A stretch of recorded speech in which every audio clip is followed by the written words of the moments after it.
Bismillahirrahmanirrahim. Si vous n'avez jamais visité Médine ou que l'un de vos proches ne l'a jamais visité, voici une vidéo dans laquelle vous allez pouvoir la découvrir ou la faire découvrir en partageant cette vidéo. Alors la première chose qui frappe lorsque l'on voit la mosquée de Médine, la ville de Médine de manière générale et la mosquée du prophète, que la paix soit sur lui, c'est à quel point elle est illuminée. Vous voyez la lumière qui s'en dégage.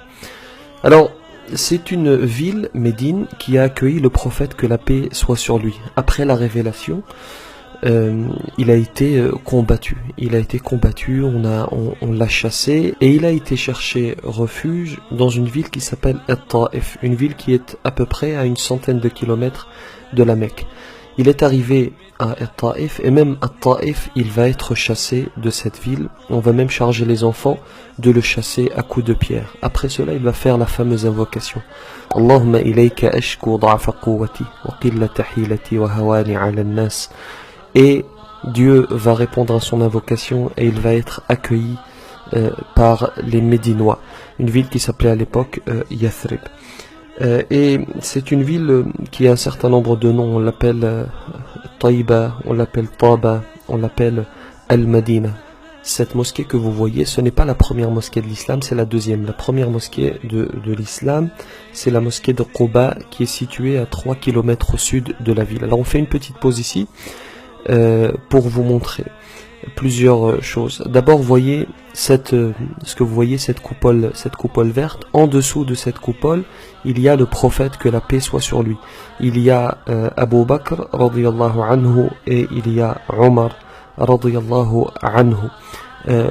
Cette coupole que vous voyez, on y accède par la porte qui s'appelle As-Salam, Bab As-Salam, que vous voyez ici. On entre, on traverse et on salue le prophète, que la paix soit sur lui, qui se trouve sur notre gauche. Lorsque l'on fait la prière mortuaire dans la mosquée du prophète, que la paix soit sur lui, à la différence de la Mecque, ici, on n'a pas besoin de voiture pour aller au cimetière, puisque je vais vous le montrer tout à l'heure. Le Baqi', le cimetière du Baqi', il est juste à côté de la mosquée. Donc, vous voyez cette petite porte ici, c'est de là que sortent les fidèles qui portent le défunt, et ensuite ils vont directement l'enterrer à El-Baqi'. Alors on continue la visite. À l'époque du prophète, que la paix soit sur lui, bien sûr la mosquée n'était pas aussi grande, elle était vraiment petite. Puis les califes se sont succédés et chacun a apporté sa touche, chacun a contribué à la construction de la mosquée. Alors elle est gigantesque, elle peut accueillir jusqu'à 700 000 personnes. En comptant la mosquée, en comptant l'esplanade qu'il y a, elle peut accueillir à peu près 700 000 personnes, sans compter les rues, puisque vous savez que le jour de l'Aïd par exemple, ou pendant le Ramadan, pendant le Hajj par exemple, la mosquée est vraiment remplie, et certains prient dans les rues. Donc on peut porter ce nombre de 700 000 à facilement 1 million de personnes. Il y a 10 minarets, vous les voyez, ces minarets, qui culminent à 103 mètres. Il y a, à l'époque du prophète, que la paix soit sur lui, il y avait 3 portes, il y en a aujourd'hui 85. Vous voyez, ce que vous voyez ici, ce sont des parasols. Alors, ils ont été mis il y a quelques années, ils ont été mis en place il y a quelques années. Donc il y en a 250 et chacun couvre une superficie d'à peu près 615 mètres carrés pour permettre, notamment le jour du vendredi, aux musulmans de ne pas être exposés au soleil.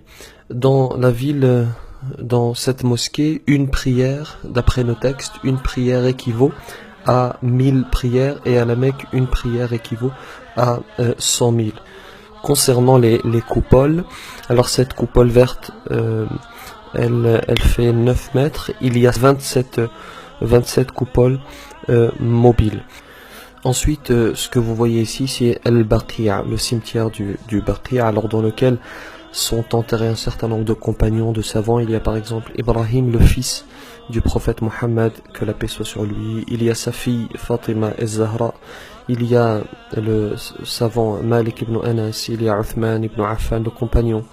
il y a Abbas ibn Abd al-Muttalib, l'oncle du prophète, que la paix soit sur lui. Voilà, n'hésitez pas à partager la vidéo pour partager toutes ces informations, et on remercie Tasjilat al-Haramain qui ont fourni les images.